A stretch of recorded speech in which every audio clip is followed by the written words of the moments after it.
In this episode, you'll hear some sensitive topics. So with this trigger warning, if you have little ones around, please grab your headphones now. My client, I was his advertising guy, his marketing guy, and he looked at me and said, "I can tell you've got something very special inside you, and I'd like you to share it with the group." So this afternoon we have like a 4 p.m. slot open, and so what do you want to share? And at first I was thinking, oh, he wants me to share marketing or branding stuff because that's what I'm most well known for. But I said, I could do this breathing thing. Because there were other people already talking about marketing and branding, so I didn't feel like it was needed. But I could feel the energy in these 30 young entrepreneurs, and there was a lot of unworthiness, a lot of substance issues and self-hatred kind of stuff going on. So I was like, the breathing thing would probably help them the most. And so that's what we did. At the time, I led this 30-person, and by the way, this is my first time leading like a big group like this, and my first time facilitating people that weren't like very dedicated to their spiritual practice, very clean internally, right? Like these guys had a lot of inner turmoil. Yeah. And the session was like an exorcism psychic hospital. Like people were screaming, crying, moaning. It was bonkers. People were completely losing their minds in the session, and it was heaven. I absolutely loved it because it felt Wow. it felt really helpful. Yeah. Yeah. What was sort of like the immediate reaction after you completed? I mean, with that, it feels like it was like a 2-hour session, or maybe even more than that. It was about a 2 hour session, 2-hour like session. 30 Yeah. 30 minute intro, like Yeah. Okay. here's what we're going to do, an Yeah. hour of breathing, and then like Yeah. 30 minutes of sharing and like, Yeah. oh my God, I saw this, or oh my God, I remembered being in a cult and bad things happening to me, or oh my God, I was suicidal. Now I see why. And I don't, like it was a profound transformational moment for most of the people there. Yeah. Folks, our first interview for 2024 is a returning guest, Rahul Panchal, a creative strategist and rebirth facilitator. We dive in deep on the magic of breathwork. What sparked Rahul to start facilitating breathwork? And what magic has he witnessed since embarking on his journey? This episode is one you don't want to miss. Let's cue the intro. Welcome to the Boom Vision Podcast, the show that empowers you to live an enriching life physically, mentally, and spiritually. I am your host, Benjamin Ye, and I created this podcast to give you perspectives on how to strengthen your mindset so that you can build optimal health, create aligned wealth, and connect with your higher self. It's all interconnected. Let's get to work. Happy New Year, everyone. Welcome to episode 65 of the Boom Vision Podcast. I am uber excited to share this interview with our returning guest, Rahul Panchal. As you may recall, I first invited Rahul last year to our show in episode 48 and 49. Which, by the way, if you haven't listened to his out of this world story, you've got to do this after this episode. I wanted to bring Rahul back to kickstart 2024 as you all are envisioning what you want to manifest this year. And also start thinking about what parts of your life you feel you need to shift or let go to make space for the new. Now, I do want to say a disclaimer. This Boom Vision podcast is for informational purposes only and should not be considered health or professional advice. This podcast is not intended to replace professional medical advice. The views expressed in this podcast may not be those of the hosts or the management. As a brief background, Rahul has been oil painting since age 7 and started working as a designer at an ad agency at age 22.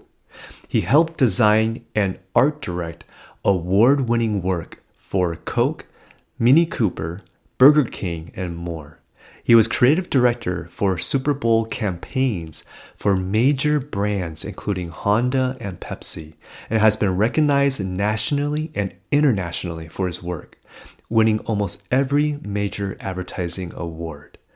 At age 33, he ventured off to the Himalayas to deepen his spiritual understanding of Eastern culture and learn from yogis and sadhus, and was guided to facilitate breathwork journeys.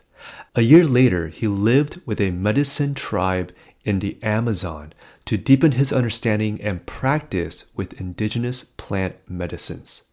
He's led hundreds of breathwork healing ceremonies for thousands of people in New York and Los Angeles. These days, he leads creative strategy for his clients. And on Sundays, he holds a community breathwork circle on Zoom for anyone who wants to let it all go and start the week fresh. So without further ado, here's Rahul. Rahul Panchal, welcome back to the Boom Vision podcast. Thanks so much for coming back with us today. My pleasure. All right, man. So, Rahul, you joined us with your origin story back in episode 48 and 49. And this was in May of this year, or May of 2023. By the time this episode airs, I believe will be the first week of January in 2024. So, Rahul, let's catch up. What's happened in your life so far in the past 6 to 7 months? What has happened? I have moved to the top of a mountain. I live about 8,000 feet above at Los Angeles, and I got a much bigger space, and I've been holding retreats and things like that at my home. Had a really active summer, held a bunch of different camping expeditions, had people from all over the world come and fly in and go camping, and we did breath work every day and cooked together and explored the woods and enjoyed the magical views of Southern California. It's been a lot of fun. Nice. And the theme for today's episode is about the magic of breath, right? And Mm. so let's dive into that. So, Rahul, can you share with us what was your first experience like when you had your first breathwork session? And when you had that first experience, what either changed or shift in your life when you had that session? So, my first session was with a woman named Sandra Ray. She's considered like the grandmother of breathwork. She worked with this man, Leonard Orr, and she co authored many books with him. And they did a lot of work to raise the consciousness around breathwork back in the 70s. And at the time, I was going through a divorce, and it was more emotionally challenging than anything I'd ever faced in life. Hmm. And I had a panic attack, my first panic attack, and I fainted and I broke my nose on my kitchen floor. I woke up in a pool of blood, and I reached out to some friends for help. And I was like, guys, I do not know how to deal with the emotional challenges of, being separated from my kids this long and, just stuff, right? Life stuff that I guess is normal for most people. But at that time in my life, it was not normal for me. So a friend of mine, an older woman, she's like my other mom. She's a healer and works with a lot of celebrities in LA. And she told me that her old roommate was going to be in town, this woman, Sandra. And she recommended I get a breathwork session with her while she's here. So I went to the session and I followed their instructions.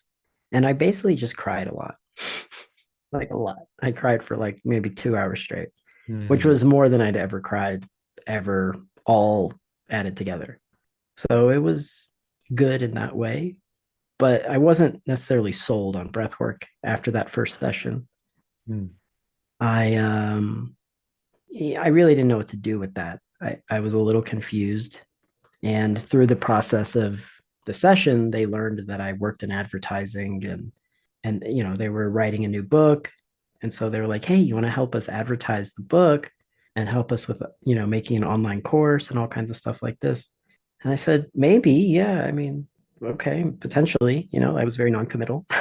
So they invited me to their teacher training that was coming up in the next week. And I was like, no, that's too soon. And I'm not, like, I wasn't that interested, to be honest.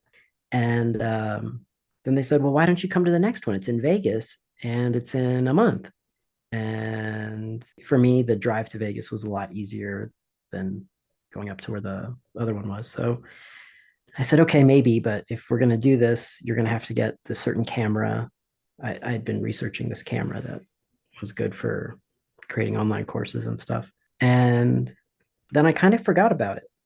And then the week of the event, everybody I knew was out of town. There was nothing going on. There were no events. There was literally nothing to do. And everyone I knew was away.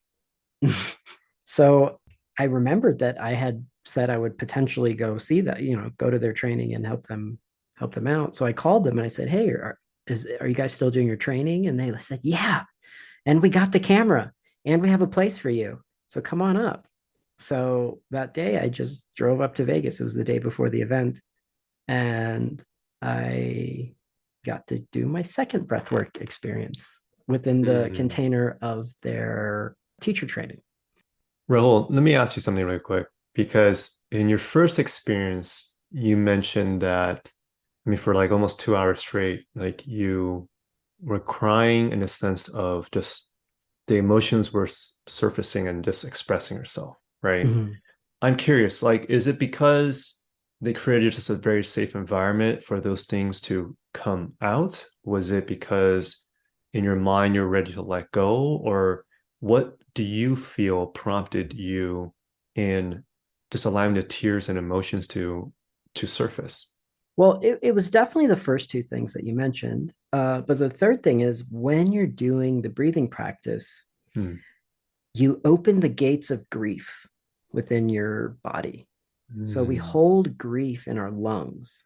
So if you know anybody that has lung cancer or any kind of lung issue or even asthma, they're holding a lot of grief. And a lot of people have asthma from a very young age because there's a lot of grief held in the body, in the tissue structure of the body, just from birth. The process of leaving the perfection of your mother's womb and entering the chaos of life, where you have to breathe on your own and now you have to chew your food and, like all these things babies, I mean, you're a dad, you've seen how little children struggle with their first meal, they struggle to latch on and breastfeed. All of these things create a lot of grief in the human body, and our culture doesn't have a way to discharge that energy.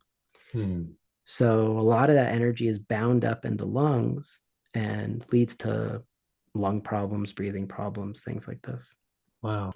So then for you in that first experience, it's almost like allowing the pressure valve to be able to release whatever it was that was trapped in your body. Is that fair to Yeah. say? Yeah. I had a mountain of grief in my chest, in my heart, from the divorce, from, I went from bathing my kids every night and tucking them in to now having my own little apartment 15 minutes away, but I didn't get to see them every day. It killed me. Wow.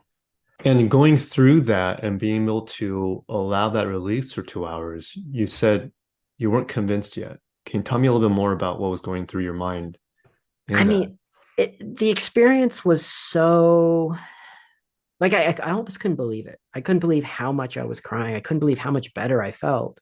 Mm. But it just didn't make sense to me. The things I'm saying now, I only know because I've helped thousands of people through this process now. But at the time, I was just a little overloaded. Yeah, I got you. And to share with you my intention of why I'm steering towards this directions of questions is because I'm trying to imagine myself in the driver's seat of someone that is very new to breath work and not knowing what to expect, and just through those lens be able to understand and figure out how would I be able to digest this experiencing that you're sharing and unfolding. So that's my Mhm. intention of why I'm asking these ones because I feel, the story you shared was fantastic in the previous episodes. And I think today is really just doing a deep dive of just understanding the mind, the body, the spirit of what can you expect or just experience, because everyone's experience is going to be very different, right? I mean, to your point, everyone's holding things or learning to either let go or not let go, various points of experiences of life. So everyone's start point or waypoint, so to speak, is going to be very different, right? Mhm. It's not like a one size fits all. And so, yeah, that's kind of my intention of why I'm curious in just understanding what's going through your mind, as you're going through this. Yeah, absolutely. Now, fast forward to about your Vegas trip, which is almost your second session, right? Mhm. So the Vegas trip was it was Friday, Saturday, and Sunday, and so we Mm, did a breathing session. There was basically a lecture on Friday evening, and then a breathing session. Then Saturday there was a whole day lecture, and then an evening breathwork session. mm, And then Sunday morning there was like a morning session, and then a breathwork, and then like a closing ceremony, and everyone went home. got it. So the first time I did it was a private session with them. And then the second, third, and fourth time I did it was in this teacher training. Mm, So on that Friday, they were giving a talk about death urge versus life urge. So we have those two urges running in us all the time. We have this urge to grow, to transform, to become our best self. That's very much your life urge running things. Then we have our death urge, like every pack of cigarettes says smoking kills, and cigarettes sell quite a bit, right? So that's your death urge. Your death urge is saying, I believe in death. I'm marching towards death. Someone says, "Oh, don't eat that thing; it's going to kill you," and you eat it anyway, or whatever, right? Or like mm, even driving fast, or skydiving, or you know, owning a motorcycle. Oh, and by the way, these are all things I do and have done. It's all death urge. So my second breathing session, I was very consciously saying, "Okay, I'm going to exhale death urge and inhale life urge." mm, So that became my focal mantra of the session. yeah. And so while I was breathing, every inhale, I started seeing this visualization of like waterfalls and mists and butterflies and hummingbirds just being pulled into my body through my breath. So every inhale, my entire vision was this like almost like mystical Hawaiian rainbows and butterflies kind of vision. Wow. And then every exhale, I just saw tar and black ooze just like globbing out of my mouth as I breathe. So in the breathing sessions, we breathe only through our mouth. So as I was inhaling, it was just this life force coming in, and every exhale, all of this tar was coming out. And it was like that, this vision just flipping back and forth, each breath for about an hour. And it was the cleanest I've ever felt. Mm, So I was pretty shocked by that, yeah. and really excited to go deeper. And this was day one. This was on a This was Friday. this was day one, yeah. Okay. Then the next day they spoke about all kinds of different family patterns, and it was all about family stuff and relationship stuff, and how your relationships are a barometer for your mind body soul connection. So Hmm. basically, if you have good relationships in your life across the board, you're probably like an enlightened master. And anywhere that you have a challenging relationship, whether it be your mom, your dad, a sibling, a coworker, that's a place to lean into for growth, not only in life, but also spiritually. Hmm. So at that time, things have changed quite a bit. But at that time in my life, I was really upset with my parents because I was blaming my parents for my divorce, which saying it now, it feels completely ridiculous and almost laughable. But at the Hmm. time, I was blaming my parents for raising me poorly and having me choose, like raising me in a way where I would even choose a woman that would do what she was doing. So my intention for my third breathwork experience was, God, why do I have these parents? And as soon as I laid down and started breathing, this vision appeared in front of me. I saw this hand made out of galaxies and stars and nebulas and all this stuff. And I just saw the hand gently moving across the field of my vision. And I just kept breathing. I was like, what is this? What am I like? Am I seeing a hand? Is this a hand made out of like Hubble Space Telescope photos? Like, I don't get it. And then the vision just kept zooming out slowly. And I realized it wasn't just a hand, it was like an arm and like a whole body. And I could see it was like moving these panels of light, almost like out of a Minority Report or something. Hmm. So this celestial hand was moving these bright panels, and I couldn't see what they were. They were so bright. But then the vision kind of adjusted, and I started to see that the panels had a person on them. And it was like these amazing people, like Emperor of China, Pharaoh, like some pirate captain. And I was like, what is this? This is so weird. And then as the vision continued to zoom out and continued to become more clear, I realized that each panel had two people on it, a man and a woman, Hmm. right? So the pharaoh had like a queen next to him. The pirate captain had some pirate wench next to him, like it. And then there's like a farmer and a farm lady. But it was like all these people through all space and time, like historical figures, Sumerian kings, like all this crazy stuff. And then as the panels kept getting cycled through, my parents came up and I saw them. They were just the most perfect couple. And I stopped there.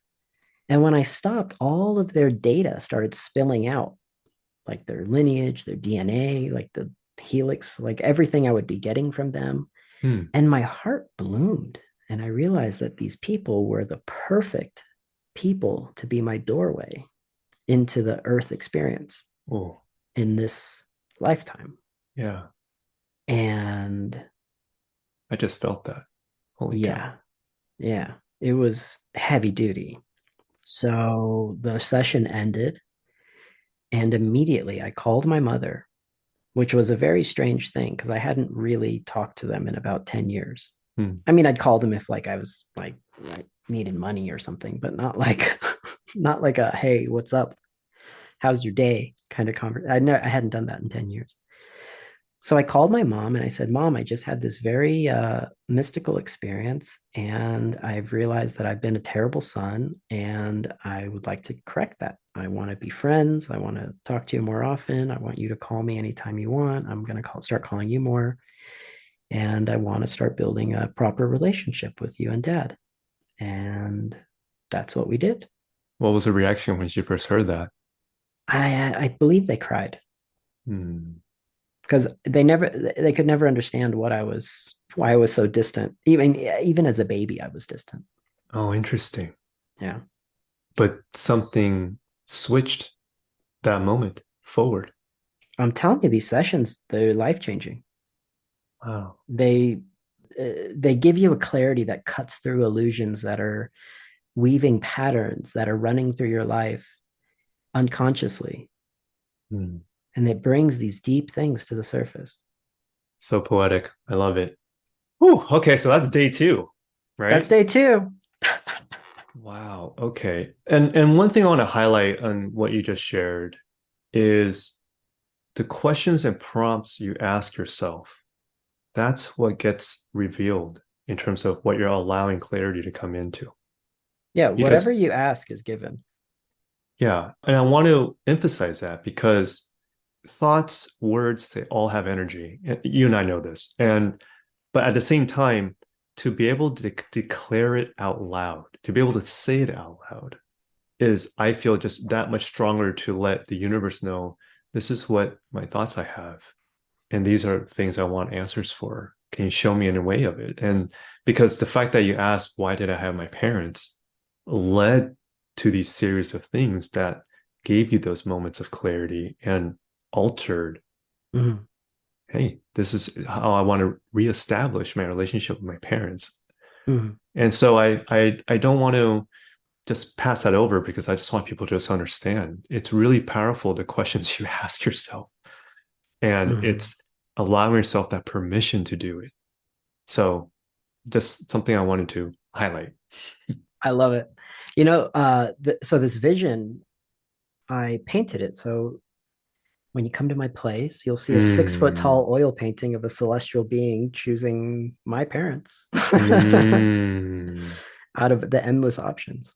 yeah, But yeah, when people come over and they stand in front of this thing, yeah. some people cry, some kids say, "I remember doing that, mommy."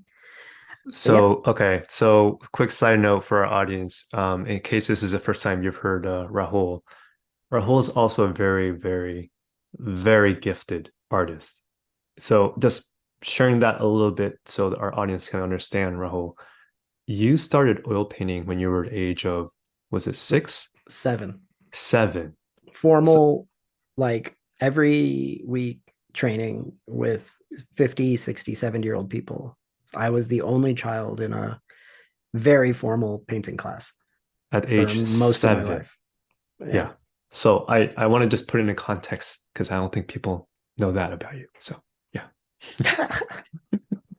Okay, back to day two. All right. So day two, it feels like that theme for the day really is about your reestablishing a new connection with your parents. Is that fair to say? Mhm. Mhm. Okay. Was there anything else in that day also that revealed itself? That was the big one. I've always been very, let's just say, smooth at work. Like work relationships have never been tough for me. I know some people struggle with that. I Hmm. don't have any siblings, so all my siblings are my friends and my cousins. So Right. that's all pretty smooth. I had gotten divorced at that point, so I knew I had some kind of issue with that kind of like romantic relationship, and I understood that that came from some mother stuff and family stuff. So I was really Got it. focused on Got what it. is my friction around my parents. Yeah. Now, okay. So at that point in day two, are you convinced of breath work or it's still not yet? Oh, after that experience, I was beyond convinced. I mean, I literally Hmm. flew and saw my parents and facilitated breathwork sessions for them as soon as I realized I was able to do that. Oh, wow. Okay. So that was almost like a defining moment for you in terms of, Oh yeah. flipping the The page, yeah. pun intended. Yeah, that it clicked. Got it. Got But it. there were more clicks. There were that I didn't start facilitating then. Okay. I didn't even know, like when I went to this workshop, it was a teacher training workshop, Yeah. but I went there to film it. And Yeah. so I was filming. I wasn't even planning on laying down and breathing. Yeah. When everyone started laying down to breathe on the first day, I started moving the camera to film people breathing. And the Right. facilitator said, "No, no, no, we want you to actually experience this." Uh, So I laid down and did the experience, yeah.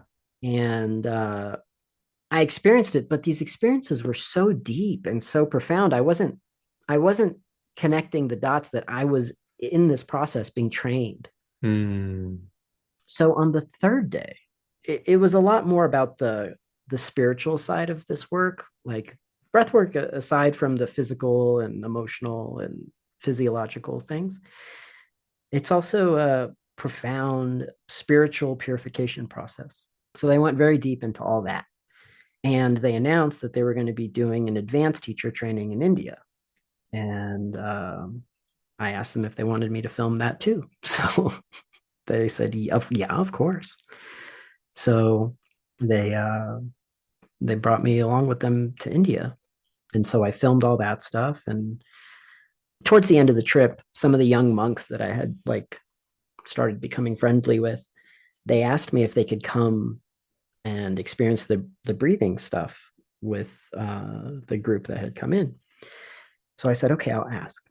So I asked the facilitator if some of these young monks could come, and she said, "Hey, listen, this is a very expensive program. These people have paid a lot of money and flown from all over the world to come to this.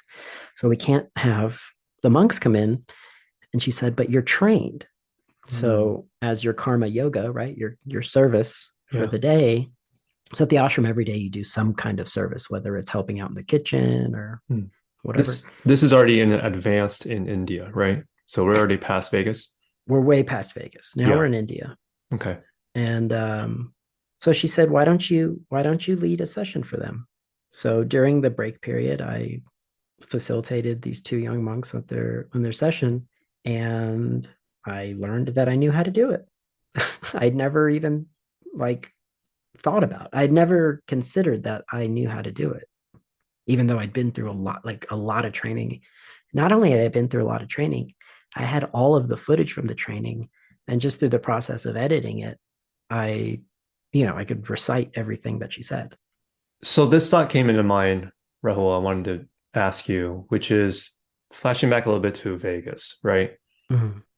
Because it feels like in this work of just before you moved on to being a facilitator, but just even just experiencing it as a participant, it feels like the word that comes into mind is acceptance. It's like you kind of have to be in this open space to accept and allow curiosity to run free for this work. I feel for it to help you integrate. Because if you have like a some aspects of being closed-minded, or just if you have like a mental block that you're just not allowing that light to come in, it feels like that resistance can really hinder the work to really help you amplify whatever it is that needs to be amplified. Absolutely. Does that okay? So tell me a little bit more of in your experience, and I know we're kind of a little bit backtracking here, but just back in the Vegas experience of it, because and I understand that's for facilitation, so it's not for like the general public, but I'm just curious, did you meet other fellow folks that had some forms of resistance, and if so, like how did they work around that? Mhm. Well, I'll share a story. One of the women I had trained, so I trained people to be facilitators. So I have a teacher training Yeah. program, and I had this girl, and we were basically done with all the training. And when I would check in on it, I would meditate, and I kept getting the message that she wasn't. There was a something we had missed. Hmm. And so I said, I called her and I said, hey, let's do one more session. I feel like, we got to keep scrubbing this one spot. So in the facilitation, I said, look, let's just open up to all of the let's open up to all of the mythical stories, right? Dragons, mermaids, Hmm. fairies. Let's open up to all of these, you know, mythological things that are, everyone knows that stuff's fake, right? But let's just pretend that it's real, Hmm. right? Right. So I said, let's just really open up. So in today's session, if you have a vision and there's like dragons or fairies in it, just go with it, right? Let's just see what's there. So we go into the session and she completes the hour of breathing. And then at the end, like always, we discuss what was seen, what was experienced, what was felt. And she told me that, and the vision started, she saw herself as like a princess in Atlantis, and her family was like a scientific family, very well to do. And they were doing experiments on the mermaids. And she had a friend that was a mermaid. And part of one of these experiments involved cutting off the mermaid's feet or tail or something. And she was devastated that she had basically ruined her friend.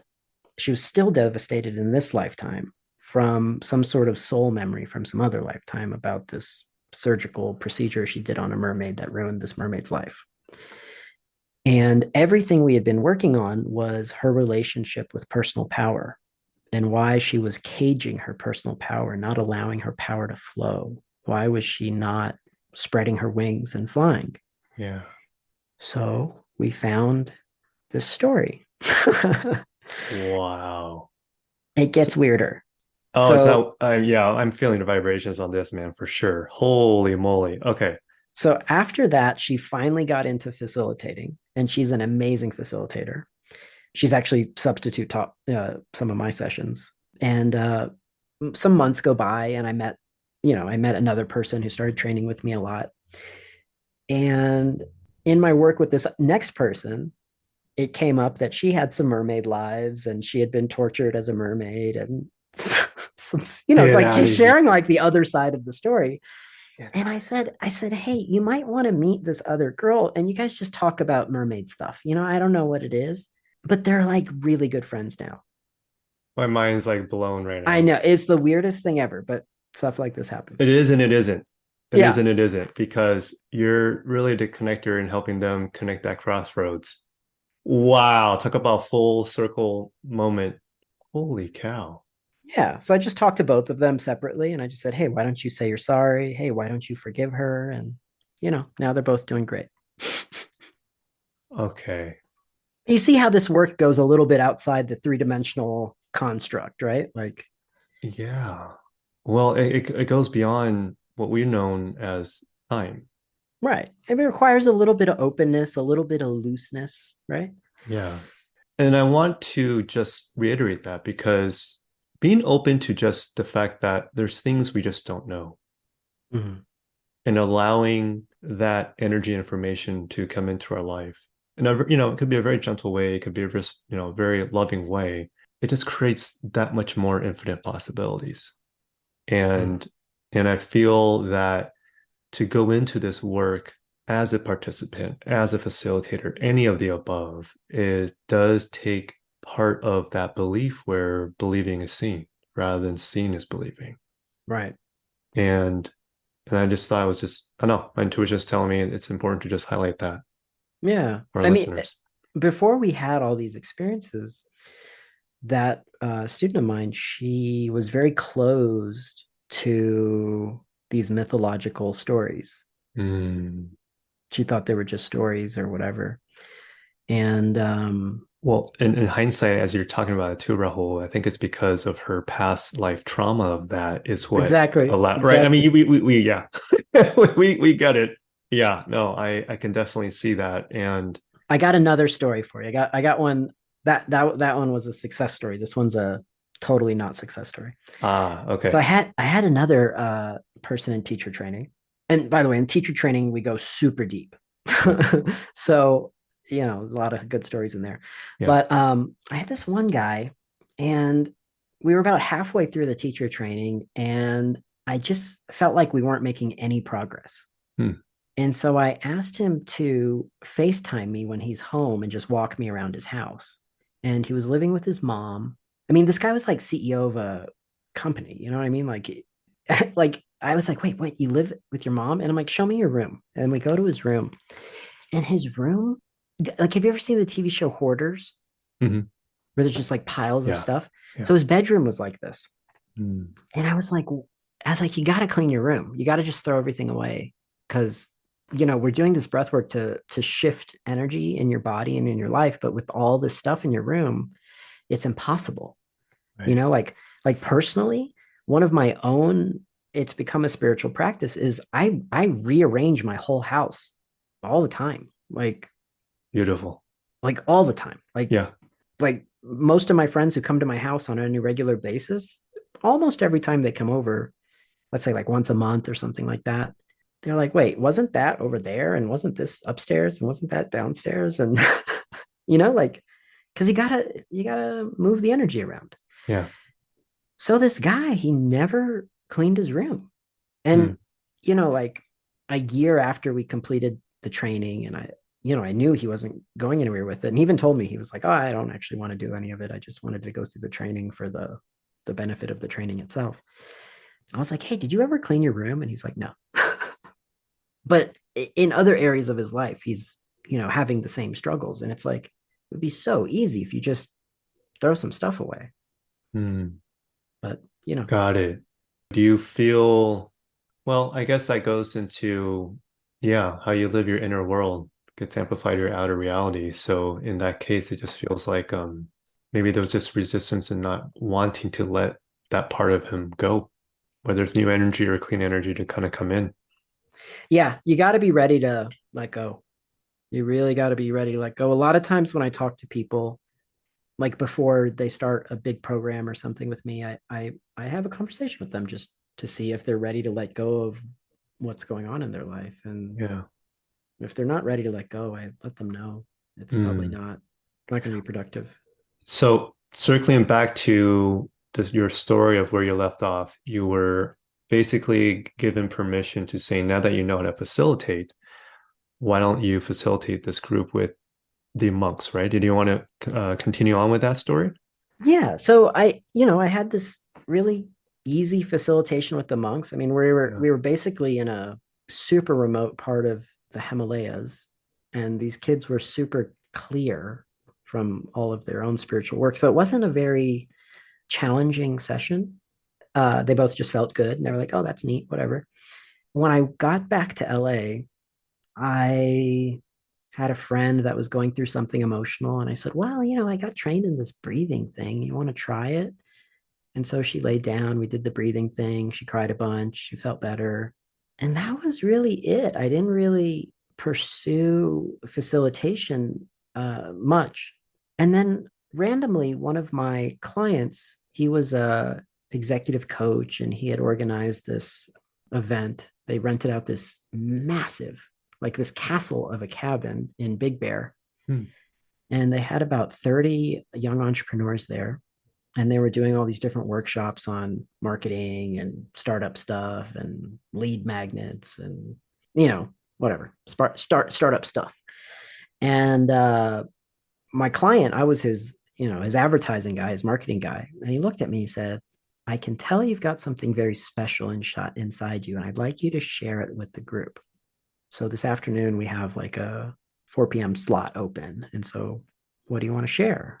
And at first I was thinking, oh, he wants me to share marketing or branding stuff because that's what I'm most well known for. But I said, I could do this breathing thing. Because there were other people already talking about marketing and branding. So I didn't feel like it was needed. But I could feel the energy in these 30 young entrepreneurs. And there was a lot of unworthiness, a lot of, substance issues and self-hatred kind of stuff going on. So I was like, the breathing thing would probably help them the most. And so that's what we did. At the time, I led this 30-person. And by the way, this is my first time leading like a big group like this, and Mm. my first time facilitating people that weren't like very dedicated to their spiritual practice, very clean internally, right? Like these guys had a lot of inner turmoil. Yeah. And the session was like an exorcism psychic hospital. Like people were screaming, crying, moaning. It was bonkers. People were completely losing their minds in the session, and it was heaven. I absolutely loved it because Wow. it felt really helpful. Yeah. Yeah. What was sort of like the immediate reaction after you completed? I mean, with that, it feels like it was like a 2 hour session, or maybe even more than that. It was about a 2 hour session, 2 hour like session. Yeah. 30 minute intro, like Yeah. Okay. here's what we're gonna do, an Yep. hour of breathing, and then like Yeah. 30 minutes of sharing and like, Yeah. oh my God, I saw this, or oh my God, I remembered being in a cult and bad things happening to me, or oh my God, I was suicidal. Now I see why, and I don't, like it was a profound transformational moment for most of the people there. Yeah. So that was basically, well, okay. So here's what happened. So then I told you about this story about how Babaji showed up and Yes. told me to go back to India. Yeah. So Yeah. that You did that that was shortly after after this breathing facilitation. experience. Ah. So Babaji told me to go back to India. I go back to India. I'm doing my own breathwork session on the roof of the ashram in the Himalayas, and I say, Babaji, come on, like, why'd you bring me all the way out here? Like, what's the deal? And then I saw this vision of Babaji just fly right in front of my face. And he said, when you go back to India, start facilitating breath work. And he showed me that group, that entrepreneur group. And he was like, call up those guys and start doing it.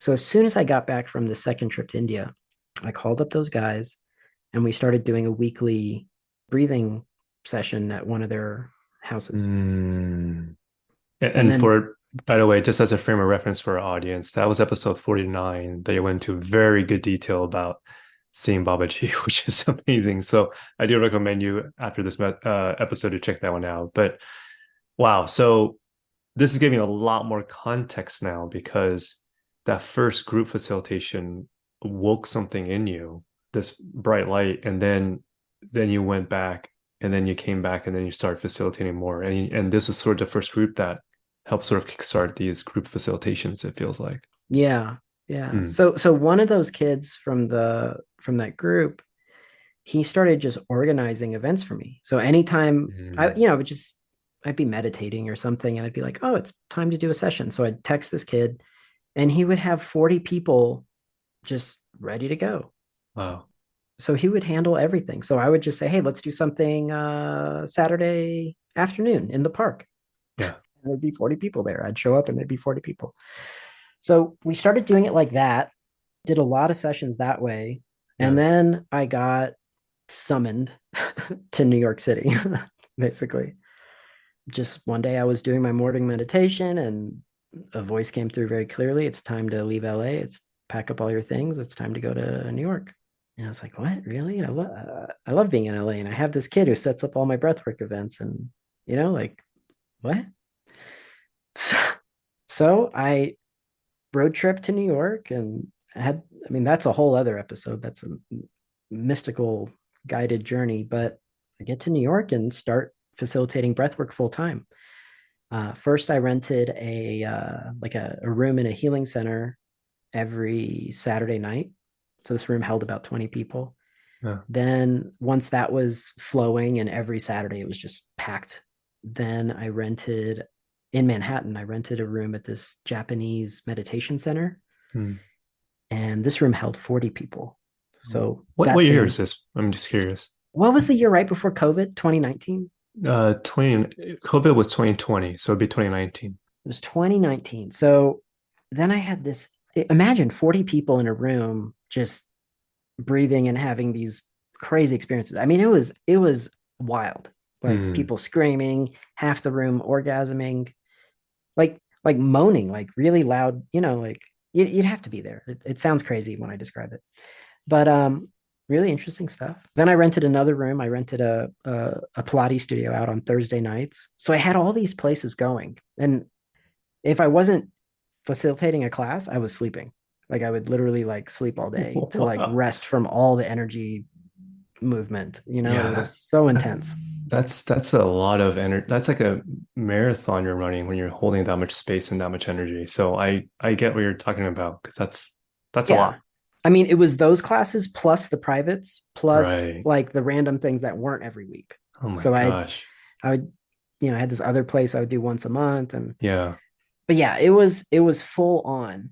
And then one day I got an email from all of my places I was renting.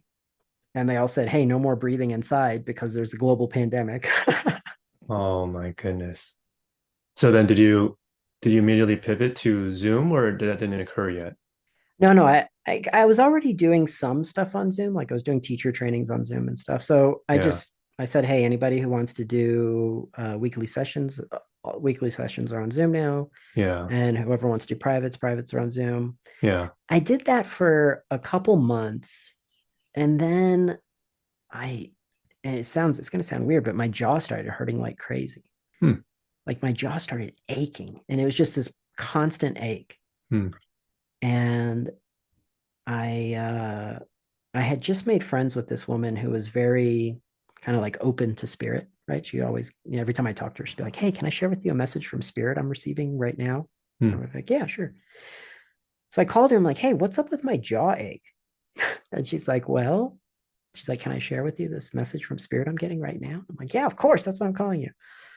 So she told me that part of my brain was atrophying because there was an adventure I wanted to go on, but I hadn't gone on it yet. And so part of my brain was dying off. And then that process was making my jaw hurt.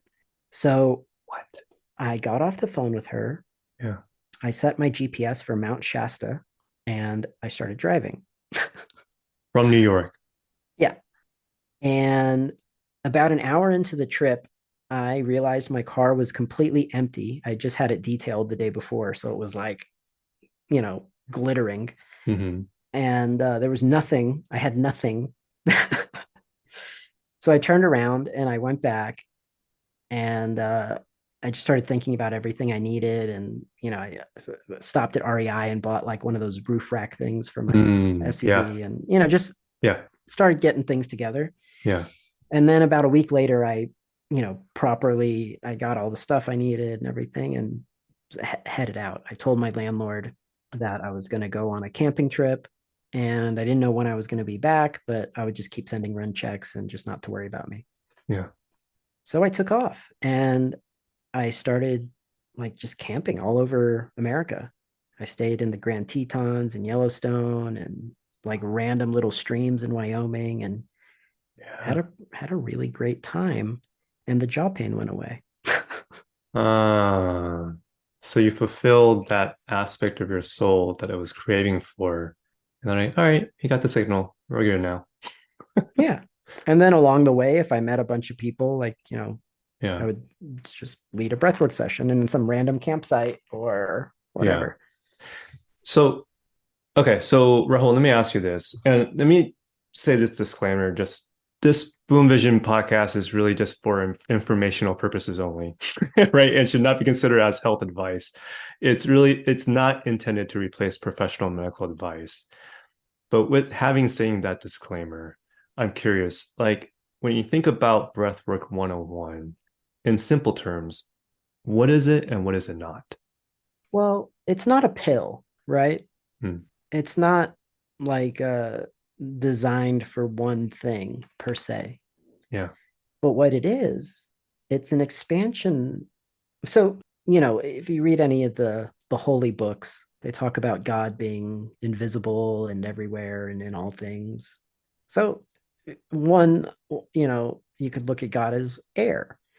You could look at God as water. You could look at God as electricity, right? Why not? So, breath work amplifies all of those things within you. So, when you're doing breathing, you're raising your chi, you're raising your prana in your body. Hmm. You're nourishing and amplifying the divine aspect that's flowing through you. All living beings have this, in Star Wars, they call it the Force, Hmm. right? Hmm. But, in Asia, they call it chi, and in India, they call it prana and whatever. But when you do this breathing practice, you amplify the divine aspect within yourself. Hmm. And when that aspect is amplified, miracles can happen. And sometimes these miracles are a realization, a clarity, an aha, a eureka moment. Yeah. And sometimes it's a medical miracle. Yeah. Like I've seen hundreds of these things. Can you give me an I had, example? yeah, I had a guy, I had met him years before and I hadn't talked to him since. And one day out of nowhere, he messaged me and he said, "Hey, I saw some of your stuff on Facebook and I need your help." And I was like, "Okay, whatever, let's get on the phone. Let's talk it out." And basically, he told me that his legs stopped working 2 years ago and he's been in a wheelchair since. So I said, "Hey, let's do a private session and see what happens." And I told him, in my group classes, I had seen many times people would come in with crutches, someone would come in with like a broken ankle or something. And at the end of the session, they were dancing and totally fine. I've seen that many, many times. So I said, let's try a private session and see what happens. So we do the session, and a private session is about an hour before we even get into the breathing. It's just an hour of talking, just trying to figure out what's going on with you energetically. Right. So he's sharing all of these stories of his past and childhood. And the overall theme was he couldn't stand himself. He saw himself as like, just, he had all these negative daggers pointed at himself. Hmm. So, right before we get into the breathing, towards the end of the chatting, I said, "Look, man, you can't stand yourself. And because you can't stand yourself, you can't stand. And because you can't stand, you're in a wheelchair. So, you're ready to let that go? Are you ready to embrace yourself and appreciate who you are and let go of all the judgment towards yourself?" And so then we started the breathing, and he went into it with that. And at the end of the session, like, okay, the session started off where I watched this guy for 10 minutes work his way out of his wheelchair into the laying position so he could do the breathing. Yeah. Right. It's like, Yeah. it's like Yeah. pain, it's kind of painful to watch. Not painful, but it's like, oh, come on, Yeah. this guy, his legs don't work. He has to kind of drag himself out of the wheelchair. I mean, his legs didn't work, man. They were like Yeah. noodles. They were like wet noodles. And he Yeah. had to like navigate his body around them. At the end of the session, he stood up. He just stood up and he tripped a little bit, but he was good after that. Next time I saw his like Instagram like reel or whatever, he was working out at the gym talking about how important it is to love yourself and work out and do squats. Wow. Yeah. And his legs were jelly for 2 years before that. Wow. And again, I know I've said it before, but I'll say it again, is that everyone's experience is going to be different. And a large part of it's going to be how open are you in accepting and letting go, I think, is It's what's also coming just through. how open are you to the truth that you are a child of God and perfect radiant health is your birthright, and Yeah. just embrace that. I got two more stories. Yes, please. Well, probably way more than two, but I have two specifically for now. So I had a new friend, and she knew I did this breathwork thing, and it was really helpful for people. And she called me one day and she said, "Hey, I'm really scared to do your breathwork class. I think I'll die if I do it." I said, "Why do you think you'll die if you do it?" And she said, "I've had really bad asthma since I was a child, and I use my inhaler 5 times a day. And there's times where I can't even function without my inhaler, and my prescription gets increased every year, and my lungs are just getting worse and worse. And can I use my inhaler while I'm doing your class in case I do all that?" And I'd never really had this question asked to me before. So I just, went inside, checked in with my guides. And what I heard was that if she did the breathing, she wouldn't need her inhaler anymore. So I told her, "Hey, I think you're good. Just, I don't think it's going to be one session, but, come regularly. I have my class I do on every Sunday. You can just come and, do it." So she came the first session. She did not die. She started using her inhaler a little less. She came again the next Sunday, used her inhaler a little less. She kept coming for 6 months, and now she uses her inhaler once a day. And it's kind of just like a pacifier use. She just does one in the Mm, morning just to kind of like start up. But I'm like, why don't you do breath work instead of doing that first one? Like she yeah. wakes up at 5 in the morning, which is the perfect time to do breath work because that's when your lungs are doing their clearing process.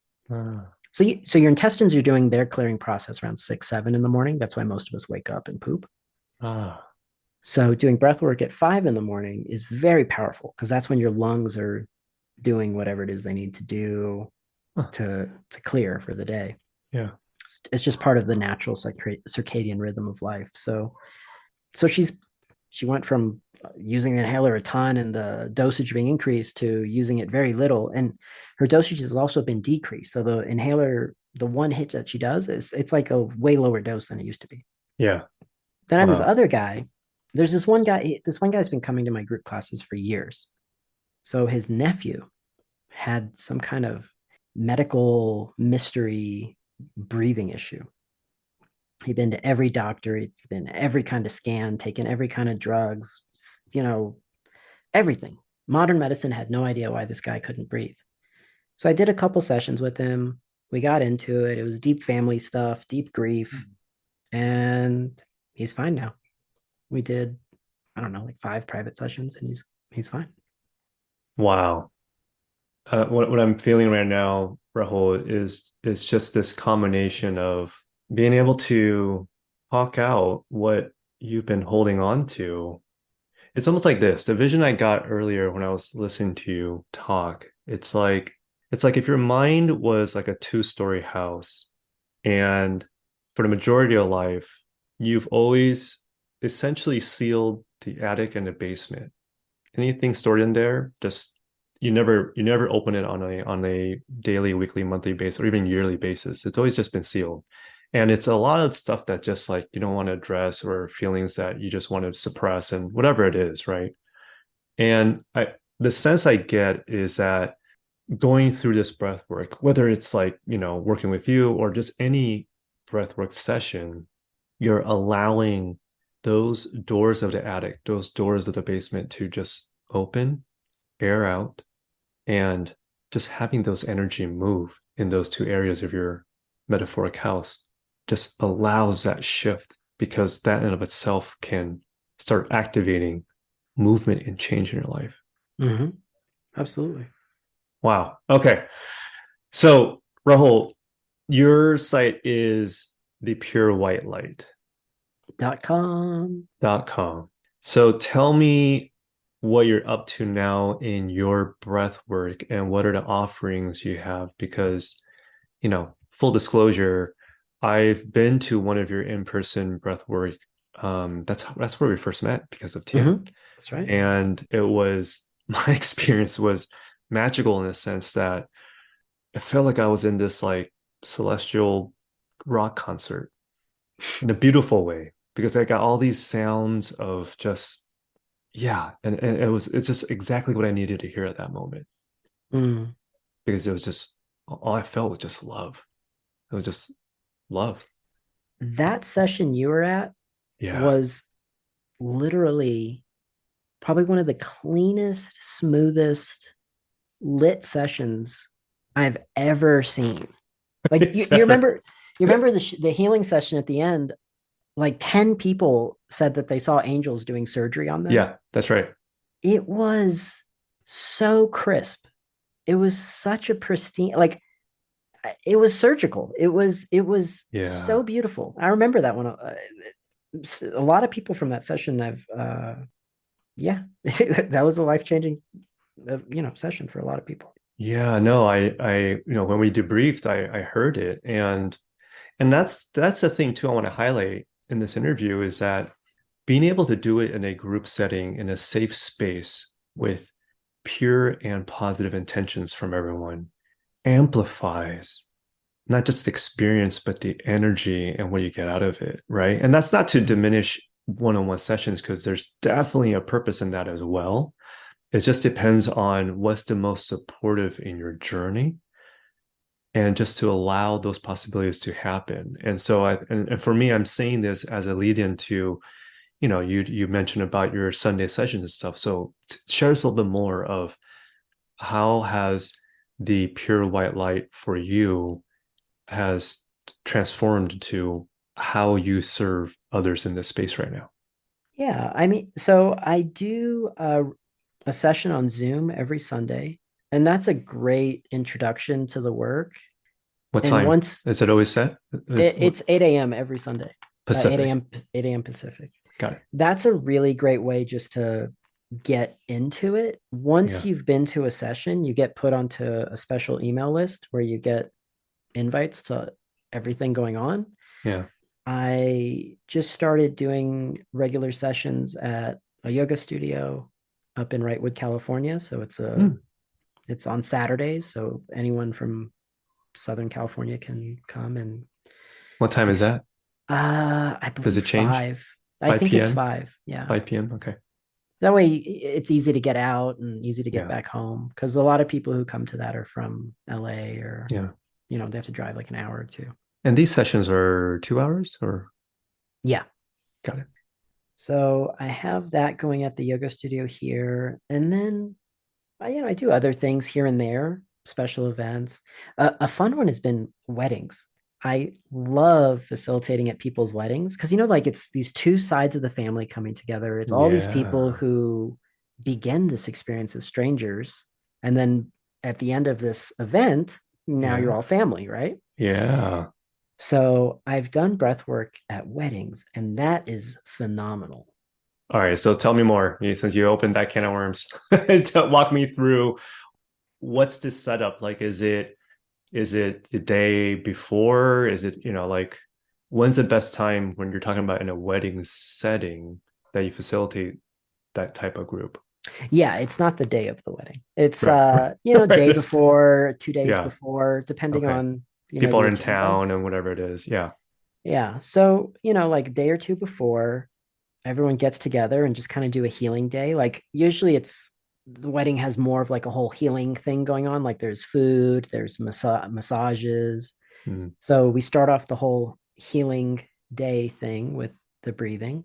mm, And then there's massages for people, then there's food, then there's a sound bath, and it's just a mm, nice way to bring everyone together. mm, But So in a wedding, there's a massive energy that's going on Mm. because when two people marry, they're not just, it's not just paperwork on earth. You're actually braiding your souls together Yeah. and you're, connecting yourself spiritually. Yeah. And everyone in the family is affected by this. The other cool thing about weddings is they're typically debaucherous occasions with lots of drinking and whatnot. And so you get a nice blend of people who are maybe, the kind of people that do spiritual stuff all the time and live a pretty clean life. And then you have the people that are kind of at the wedding just to party and rage. And just that energy, like that contrast within the healing container of breathwork is Right. insane. Like Okay. the Yeah. people that really need some detoxing and stuff, like they'll be, you know, going through it. And Mm. it's beautiful, like Mm. people it's like someone who's meditating and eating organic and never drinking alcohol, for them to do breathwork is it's a pretty smooth experience. Like it's not like a big deal. But if you're someone Right. that's not doing those things, Yeah. one breathwork session can be, you know, a trip to the cleaners, Yeah. and it's a beautiful thing to see. And for this, these two sides of the family to come together and get really cleaned out like that together and to go through it. And then there's all this other nice stuff going on that day and to talk about it and to share. Right. It's really bonding and connective and gives people a lot of stuff to talk about. Yeah. It's just a good experience. I Yeah. love doing weddings. Yeah. How many have you done? Just one, Just one. but it was a big But one. It was that was a huge. big one. Okay. Yeah. So how big was the group? How big was the group when you facilitated? It was 45 people breathing together. Wow. That is a lot of mixed energies. It was a very big mix. It was on one side like yogis, and on the other Mm. side like people coming down off of like heroin addiction, Oh my gosh. Wow. like the full spectrum. Yeah. Yeah. So next year I want to do more weddings. Got it. Got it. Well, you're putting it to universe and hey, you never know. Someone listening to this can now realize that's a possibility Yeah. for two big families coming together and just setting, like I said, setting a container, that intention, those feelings to frame that relationship. Yeah, it's Yeah. fun. Wow. Okay. I'll say this because when I was preparing and meditating on this interview, because this is the first episode of 2024, so when this comes out. So there's a Babaji quote, and knowing your special relationship with Babaji, I wanted to share this quote, which is that if you come to doubt, I'll give you every reason to doubt. If you come suspicious, I'll give you every reason to be suspicious. But if you come seeking love, I'll show you more love than you've ever known. Mhm. And why I wanted to share that Babaji quote, Rahul, is because kind of like what you mentioned in that example of the wedding is like everyone will come in at different forms and varying degrees of acceptance, of resistance. And if you're just able to just pause it for a second and allow just the feeling of love to come into the room, so many possibilities just opens up. And that's why setting intentions before everything I do, but just being intentional with it can really make a world difference. And it's just a gentle reminder for everyone that's listening right now about that. Because kind of like what you said, in a world where you have such a wide spectrum of people from all walks of it, there's really no judgment. It's just more of, hey, we're here to serve, and it's just allowing love to come through. And if you're allowing yourself the space for it, then let the magic work. Yeah, it's beautiful to witness, because we're all at different levels of self-love, different levels of self-care, and to see everyone go through a very deep process together and like Yeah. see the benefit and see the just certain things melt away, like, oh, really the biggest thing I think breathwork really helps with is self-acceptance and self-love. And a lot of negative behaviors, like most addictions, are driven by self-judgment, self-hatred, self-punishment. Mm, And when you're breathing, every inhale is a big hug from yourself, from your higher self to your physical self. And this current of love that flows through you, it's so healing. Mm, I felt the warmth in that. Awesome, man. So, Rahul, so let me ask you. I've already asked you the DeLorean time machine example, so I'm gonna flip that script a little bit and ask it in a very different way. Imagine the DeLorean and time machine was real, but in this case, imagine your future self, the 50-year-old version of Rahul, traveling back to this exact present moment to meet with you and share a message with you from the future. What do you feel your future self would want to share with you? To be honest, he'd probably just say, keep teaching breathwork. Like, but more, like more focus on it. Yeah, Yeah. simple. I love Every it. every time I get away from it a little bit, Hmm. I get the message that it's something to focus on. It's Mm. it's it's just so sweet. It's so rewarding. Like Yeah. last Sunday, this woman had just the sweetest experience. She had a lot of like self-judgmenty kind of stuff come up, and she had like all these amazing visions. She was describing all the stuff she saw, and it was just so sweet to witness her touch this divine side of herself, right? And Yeah. to receive it and to allow it in, and to like with that session we were doing some different like energy work things to be more grounded. Yeah. So we were breathing into our legs and adjusting our energies and stuff, and she was really feeling it. And Yeah. it's beautiful. It's just so beautiful to see people experience this, because Yeah. it's not, I don't feel like they're experiencing me. I feel like they're experiencing themselves, right? Because when you breathe, I'm not breathing for you. I'm not doing CPR on you. I'm just giving you some prompts, but it's on you. Yeah. You have to pedal this bike. You are the Mm. bike, and you get as far as you push yourself. Mm. And the push is easy. It's breathing. I mean, you do it automatically without thinking about it. All you have to do is give it a little attention and a little Right. care, and so much happens. Like it almost doesn't even make sense how much happens Mm. from such a small, easy, gentle effort. Mm. Well, and having experienced it myself, I think the defining factor is also as you're breathing, it's just simply being present. You're not multitasking, thinking about other things. Like it's really just being air in, air out. Like it's just Yeah. being present with it. And also just you're probably not giving yourself as much credit as you should. But what I want to just add is that, using your bicycle as a analogy, you also create the bike lane and a space for them to do it in a safe place. Yeah, for sure. That is equally as important for the work and the environment. For all those elements are needed really to have that magic happen. So, Yeah, of course. I mean, for me personally, my metric of success mm, is okay, this person came to me, they had some really big experiences, they got very comfortable, they got comfortable enough to where they can do it on their own, yeah, and now they don't come to me anymore. And their life is great because they do this on their own whenever they, you know, need it. beautiful. So, Rahul, where can our listeners best find you? Thepurewhitelight.com.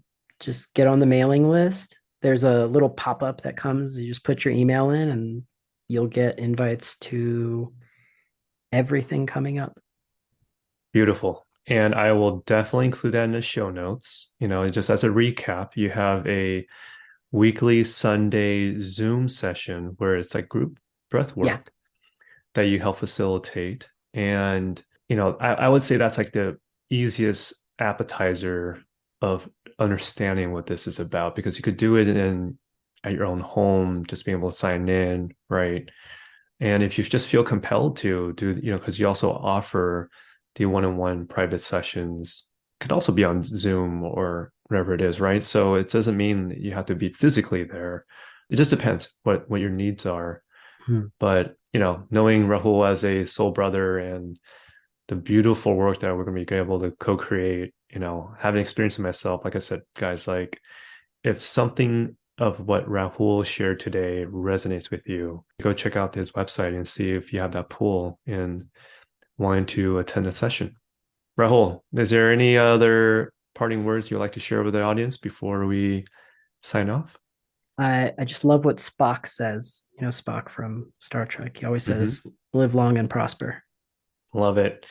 Rahul, thank you so much for coming back to our show. I always love to connect with you as we normally do, but this is just special to kick off the year and allowing people to just, take a deep breath, and it's okay to have that self-care and self-love.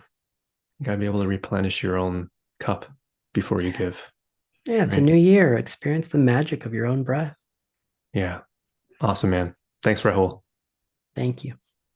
Man, it is such a joy to speak with my friend Rahul again. If there's one takeaway I want to highlight from today's interview, I'm going to reiterate the quote from Spock in Star Trek: "Live long and prosper." I truly wish all of you the best of health, wealth, and spiritual well-being this year. If you enjoyed today's interview, please share this episode with who you feel can resonate with Rahul's story. And FYI, I am excited to share a special collaboration with Rahul that's in the works this coming month. So I'll be sharing more details of our upcoming workshop that's planned in February in the next few episodes. Until next time, folks, be kind to yourself. Be in the light. Be you. Thank you so much for tuning in to my Boom Vision podcast. If you'd like to find out more about me and this podcast, head over to benjaminyeh.com. That's spelled BenjaminYeh.com. If you haven't already, click subscribe, and I'll catch you next time.